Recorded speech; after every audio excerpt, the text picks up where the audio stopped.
Türkmenistanyň Türkiýedäki ilçihanasynyň dikkatyna. Deportasiýa merkezlerine ýygnanan ýüzlerçe türkmen bar. Üçüsi ýenjelmelere sezewar boldy.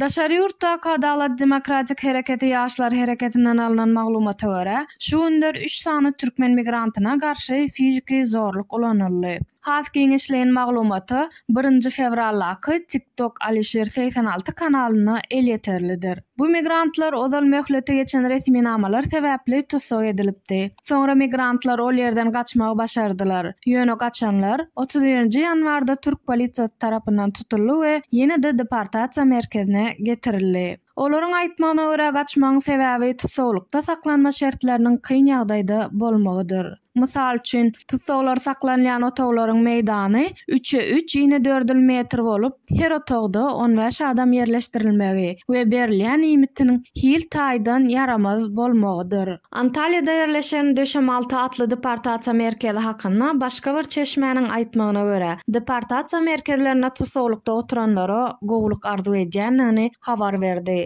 Bu ýerde 3-4 aýdan gowrak wagt bäri Türkmenistanyň 8 raýaty saklanýar. Çalışma üçin eň eşikleri ýok. Tutsak edilen wagtyndaky eşiklerini ulanyp bolmaýar. Biz bilen söhbetdeş bolan onlarça türkmen migrantlary deportasiýa merkezlerine tutsaklykda bolan nöwri, olaryň ykballary barada türkmen diplomatlarynyň hiç haçan soramandygyny aýtdylar. Deportasiýa işgärleri türkmen ilçihanasynyň we konsulluklarynyň jogabyna bir näçe aý garaşýandyklaryny tutsaklara habar berdiler. Şeýle-de bolsa türkmen häkimiýet işgärleri öz raýatlaryny bir näçe aýlap tanamaýarlar. Ýitirilen resmi namalary dikeltmeýärler. Aklawjy tapmaga, lukmançylyk kömegini bermäge kömek etmeýärler. Şunuň bilen baglylykda türk häkimiýetleri türkmen migrantlaryny 6-9 aý izolasiýada saklamaga mejbur bolýarlar. 40 larely migrantlar merkezine wagt geçiren ýaş türkmen A, B bu barada efirde şeýle gürrüň berdi.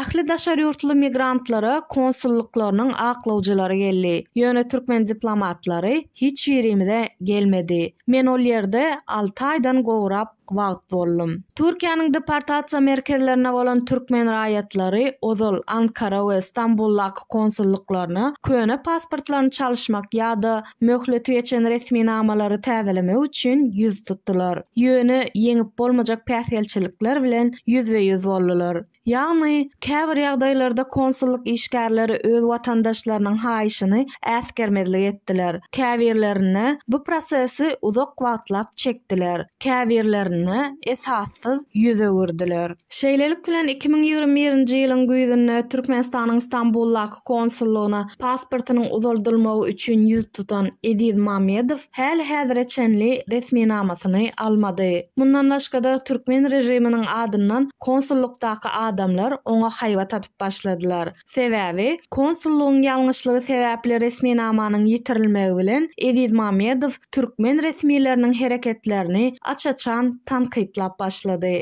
Mundan başga-da Türkiýede doglan migrantlaryň köpüsi dogluş şahadatnamasynyň ýoklugy sebäpli keskitlenen ýaşaýyş ýeri bolmaýan adamlaryň ýagdaýyna düşýär. Mysal üçin 2022-nji ýylyň 27-nji ýanwaryna doglan Muhammed Ali Sahatowy aýdyp bileriz. Ene atasy dogluş şahadatnamasy üçin bir näçe konsulluga ýüz tutdy. Bir ýagdaýda ony konsullukdan kovup çykardylar. Ol döwürde pandemiýa mewjud ýardy. Türkmenistana gitmegi maslahat berdiler. Türkmenistan bilen howa ara gatnaşygynyň ýoklugy sebäpli bu mümkin däldi. Beýleki birine 2022-nji ýylyň 16-njy awgustynda Çağanyň kakasy Alişer Sahatow beýleki türkmenler bilen birlikde konsullugyň çägine hüjüme sezewar boldy. Geçen ýyldan bäri köp konsulluklar türkmenleriň pasportlaryny 2024-nji ýylyň 31-nji dekabryna çenli täzelep başlady. Emma konsulluk gullugyny tankytlayan aktivistler olary dahyly däl. Olaryň resmi namalary uzaldylanok. Emma köne görnüşli pasportlar hiç kim üçin täzelenenok. Netijede müňlerçe migrant bekanun immigrantlara öwrülmek bilen häzirki wagtda ýaşaýan ýurduna galmak üçin kanuny ruhsatdan mahrum edildi.